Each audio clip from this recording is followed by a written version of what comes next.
Hello everyone and welcome to another episode of our GA4 Enablement series where we aim to conquer the shiny new analytics platform. In today's episode we'll talk about how to build your own funnel reports in GA4. First, we will look at what used to be available in Universe Analytics and what's currently available by default in GA4. Then we will jump into the Explore section and create our own funnel, but also look at a very nice addition in GA4, which are the trended funnels.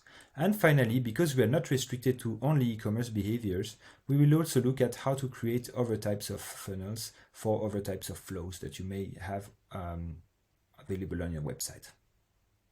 Let's first have a look at what was available in Universe Analytics. If you were to go under the conversion and e-commerce section, and if you had enabled enhanced e-commerce reports, you normally would have seen two different funnels available. Firstly, a shopping behavior one, and then a checkout behavior one.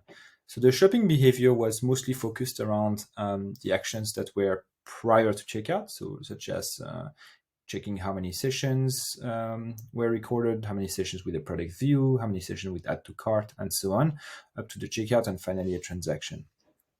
And then you would also have the checkout behavior, which was focused around the actions that were happening within your checkout. But sometimes it was a little bit confusing because the steps, instead of being named, for example, adding payment method, adding shipping method, and so on, were named step 1, step 2. And you could have potentially had more steps in there that were not always pushed, and you might miss out on which one is not pushed, which one is available, and so on. So this is not something that you will find exactly as is in GA4. And let's jump into GA4 to see what's currently available.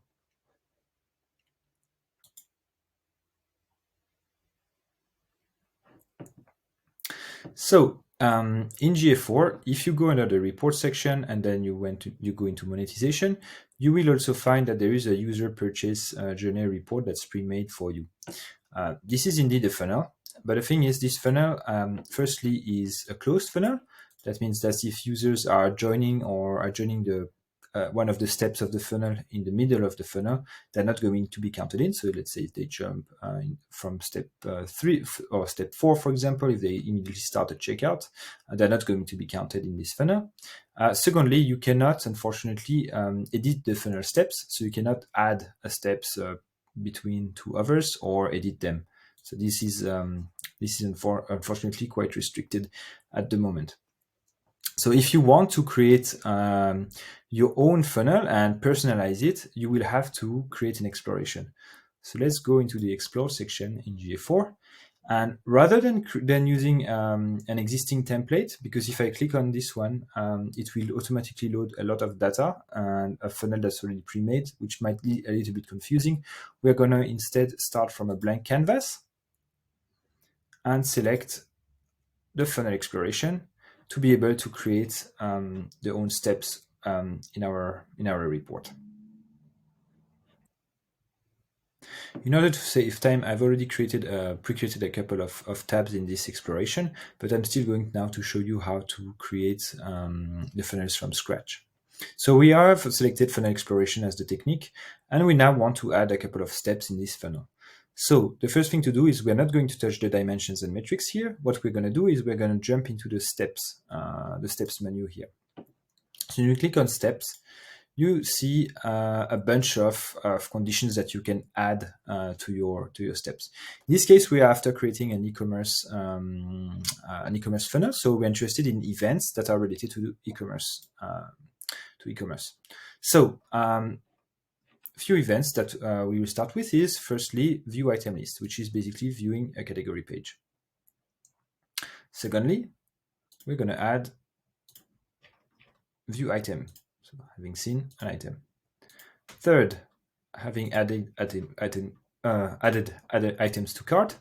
So this is not going to show us a total number of added to cart, but instead, if an item has been added to cart within by a user during the period that we're looking at. So it's not the total of them.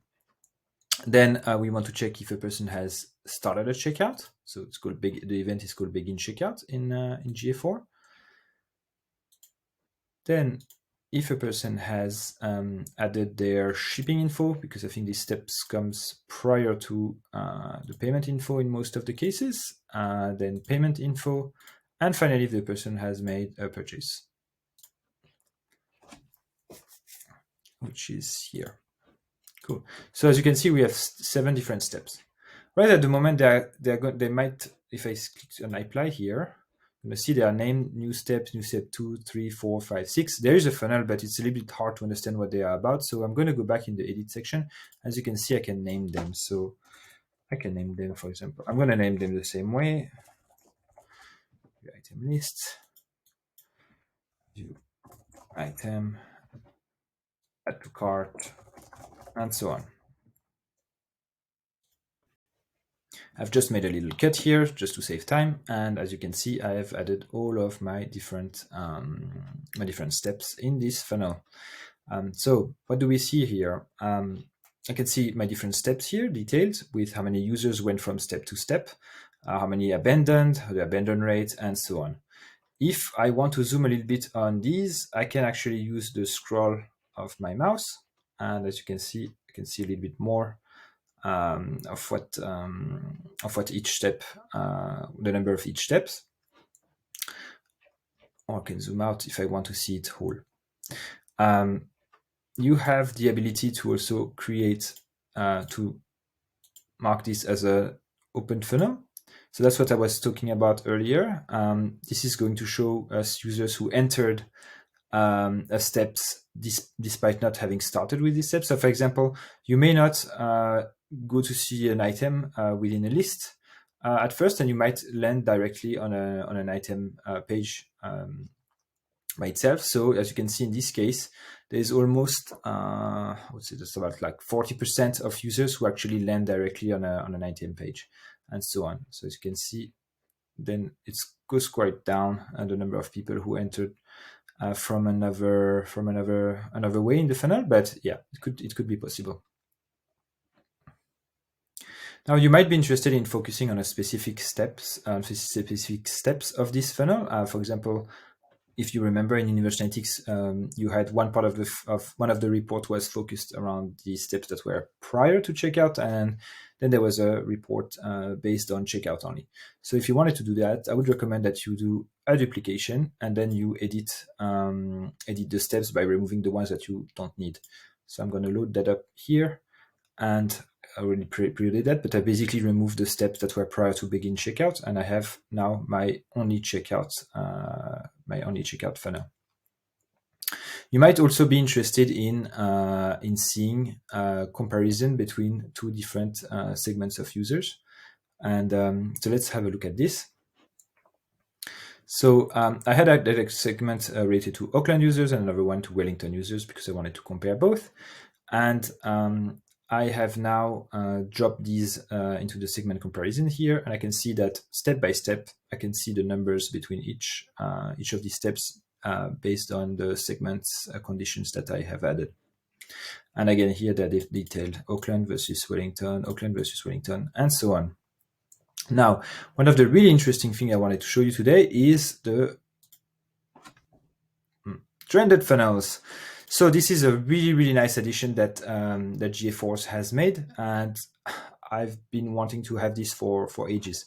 So let's just jump back on our standard funnel exploration for a second.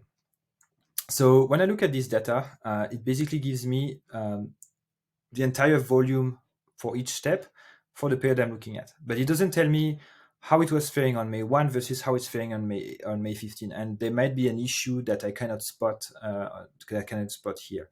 And that was also the case in Universe Analytics. There was no way to easily identify issues in your funnel or improvements in your funnel over a long period of time. This has changed now thanks to trended funnels. And of course, it didn't load. So let's just go back on this one. And I'm going to change that into a trended funnel.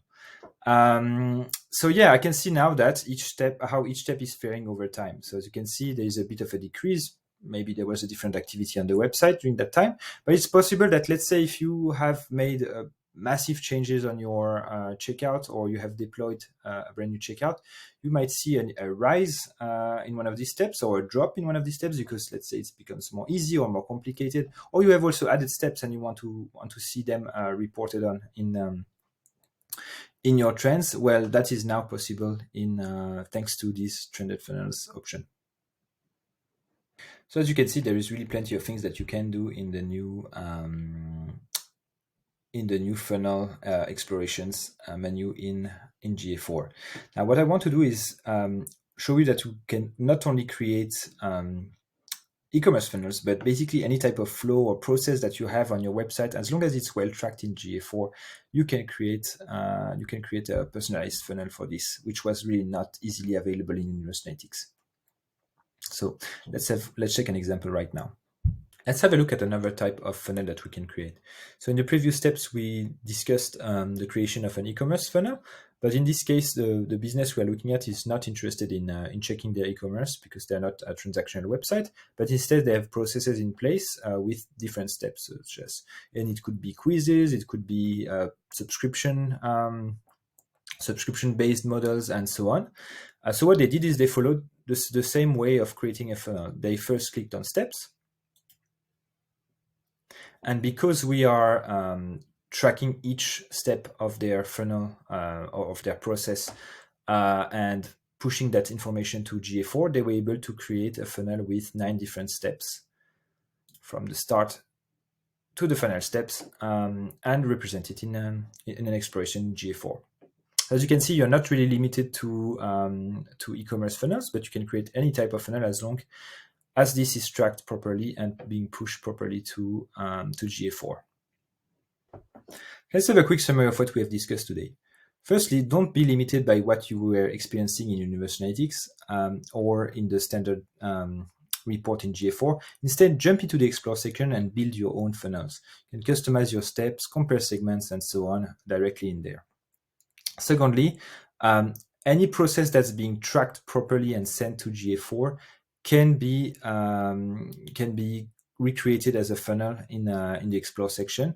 So please try that. If you have quizzes, if you have subscription models, if you have any type of funnel that's not necessarily e-commerce, please go ahead. And thirdly, as I was showing you, a really, really nice addition is the trended funnels that can now allow you to look at the performance of your funnel over time and not only focused on the date range that you are looking at. That's it for today, and we will see you soon in the next episode.